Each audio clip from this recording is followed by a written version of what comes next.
1 detik mungkin nggak sampai itu. Ya Allah, ampuni dosa saya ya Allah, tulus ikhlas, diampuni semua oleh Allah.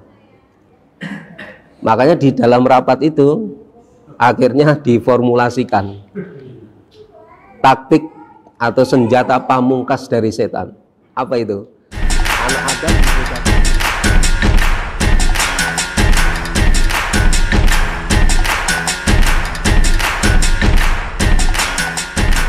mungkin sedikit saya ingin jelaskan pada panjenengan tentang ars.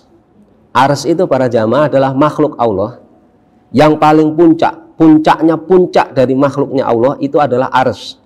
Di situ ada Sidratul Muntaha. Sidratul Muntaha adalah batas akhir dari perjalanan. Jadi arsnya Allah Subhanahu wa Ta'ala. Di Al-Quran disebutkan bahwa Allah itu bersemayam di ars. Cuma kita nggak usah membahas gimana bersemayamnya Allah. Di ars itu seperti apa? Kata Imam Malik itu adalah pertanyaan yang bid'ah, kata beliau. Jadi al-istiwa'u ma'lumun, kata beliau. Pada saat Imam Malik ditanya tentang istiwanya Allah, dia mengatakan al-istiwa'u ma'lumun. Istiwa itu diketahui, diyakini. Wa su'alu anhu bid'atun. Sedangkan bertanya tentang bagaimana istiwanya Allah itu termasuk bid'ah. Kemudian malaikat yang bertugas memikul arsnya Allah dan malaikat yang berada di sekitar ars. Ini saya ingin cerita malaikat yang berada di sekitar ars.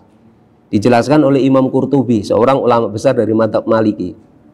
Jadi beliau mengatakan begini, malaikat yang ada di sekitar ars itu terdiri dari 3 lapis.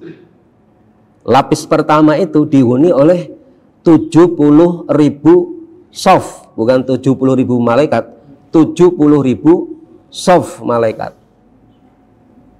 Ini kalau 1 sof ini Al-Mukarram itu misalnya dihuni 1 juta malaikat. Di sof pertama saja itu dihuni berarti 70.000 kali 1 juta. Hitung aja sendiri.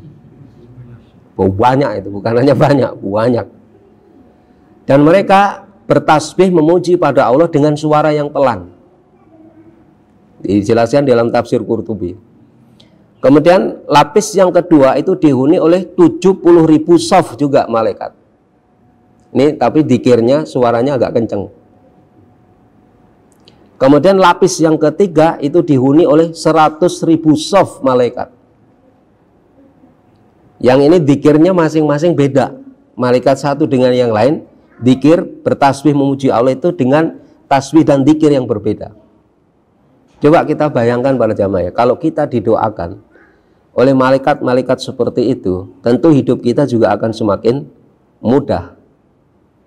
Di dalam menjalani kesukaran hidup, maka dengan adanya bantuan doa malaikat yang bukan sembarang malaikat yang paling dekat dengan Allah SWT, maka kesukaran hidup kita itu bisa akan kita lalui dengan mudah. Oleh karena itu, yang pertama yang harus dilakukan adalah menjaga iman, menjaga tauhid yang ada di dalam hati kita. Kalau kita sudah dikasih tauhid, dikasih iman oleh Allah, itu harus dijaga sampai mati. Jangan sampai kita melakukan perbuatan-perbuatan yang terkategori riddah, keluar dari agama Islam. Karena kalau seseorang sampai melakukan riddah, maka imannya hilang. Di antara tanda bahwa orang itu keluar dari agama Islam, salah satunya adalah menolak ajaran Nabi Muhammad Shallallahu Alaihi Wasallam, menolak syariatnya baginda Nabi Muhammad Shallallahu Alaihi Wasallam. Kemudian kita lanjutkan. Kemudian malaikat berdoa, Rabbana wasi'ta kulla syai'in rahmatan wa ilma. Ya Tuhan kami, wasi'ta kulla syai'in rahmatan wa ilma. Yang rahmat dan ilmumu itu mencakup segala sesuatu. Faghfir lilladina tabu wattaba'u sabilak. Ya Allah, ya Tuhan kami, ampunilah orang-orang yang mau bertobat dan mau mengikuti jalanmu. Oleh karena itu karakter yang kedua adalah orang yang mau bertobat. Kalau salah segera bertobat. Mohon ampun kepada Allah Subhanahu wa Ta'ala. Jangan pernah menunda-nunda untuk bertobat. Kalau seseorang salah jangan ngeles gitu. Kalau sekarang banyak orang ngeles ya Pak ya. macam-macam gitu, Masya Allah. Ada transaksi 349 triliun, itu kemana gitu, pada nggak jelas tuh.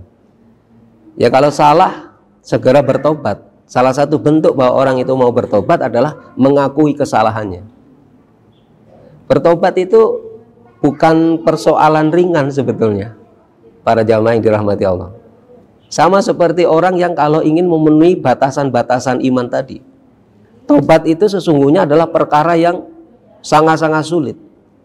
Bahkan godaan terbesar, ya godaan terbesar yang ditebarkan oleh setan kepada manusia itu adalah itu, orang tidak mau bertobat.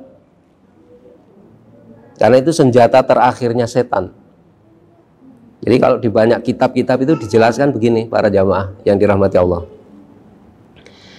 Setan itu punya tugas menggoda kita semua, anak Adam, sampai dosanya menumpuk, memenuhi langit dan muka bumi.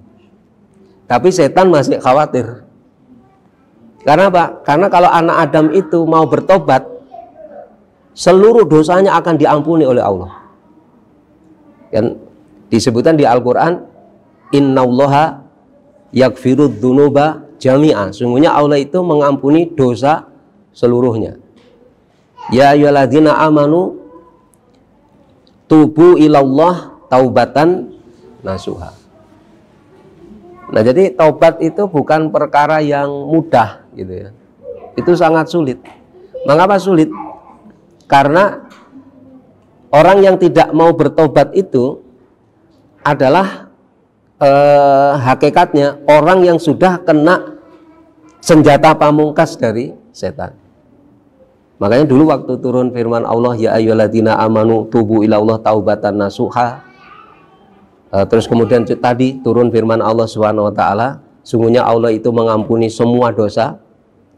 Maka ada satu kisah ya, ikhwan fillah yang dirahmati Allah, itu seluruh bangsa setan dari kalangan jin itu berkumpul untuk mendiskusikan tentang turunnya ayat itu tadi.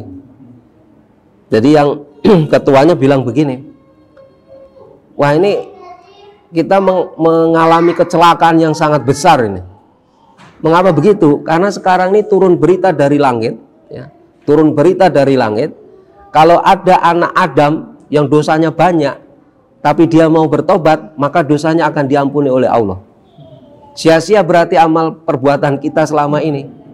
Kita menggoda anak Adam mati-matian, sampai dia dosanya menumpuk. Tapi kalau dia mau tobat, mungkin nggak sampai detikan ya, mungkin ya 1 detik mungkin nggak sampai itu. Ya Allah, saya ampuni dosa saya ya Allah, tulus ikhlas, diampuni semua oleh Allah.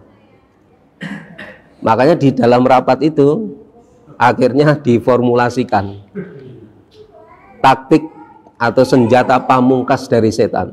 Apa itu? Anak Adam digoda terus sampai dia maksiat, sampai istilahnya kafir. Tapi dia masih khawatir. Dia masih khawatir itu setan. Harus sampai dipastikan bahwa orang itu tidak mau bertobat. Itu sebetulnya. Jadi kalau orang sudah nggak mau bertobat, mohon maaf, itu berarti dia sudah terkena serangan pamungkas dari setan. Dan di antara amal perbuatan yang paling disukai oleh Allah itu adalah orang yang mau bertobat. Mungkin di dalam kitab Riyadhus Shalihin yang mungkin sering baca itu kan diceritakan kalau misalnya ada ditamsilkan oleh Nabi SAW itu orang yang tengah melakukan satu perjalanan, dia membawa onta dan semua perbekalannya ditaruh di onta itu, dan dia melakukan perjalanan di tengah dataran yang sangat-sangat terik, sangat luas gitu. Nah, pada saat dia istirahat di bawah pohon, dia tidur, ontanya hilang. Semua akomodasi ada di onta itu. Dia cari kemana-kemana, ontanya nggak ditemukan. Dan saat dia saking ini ya, saking capeknya, sudah sangat serius mencarinya, akhirnya dia putus asa. Saking putus asanya, akhirnya ngeletak lagi, tidur lagi. Begitu dia bangun, ontanya sudah ada di depan dia. itu panjenengan pasti akan Masya Allah itu senang sekali itu. Nah Allah jauh lebih senang dibandingkan orang yang seperti tadi. Kalau ada orang yang mau tobat, memohon ampunan kepada Allah Subhanahu wa taala atas dosa dan maksiat yang dia lakukan. Makanya para jamaah yang dirahmati Allah, kalau salah, kalau banyak maksiat segera bertobat.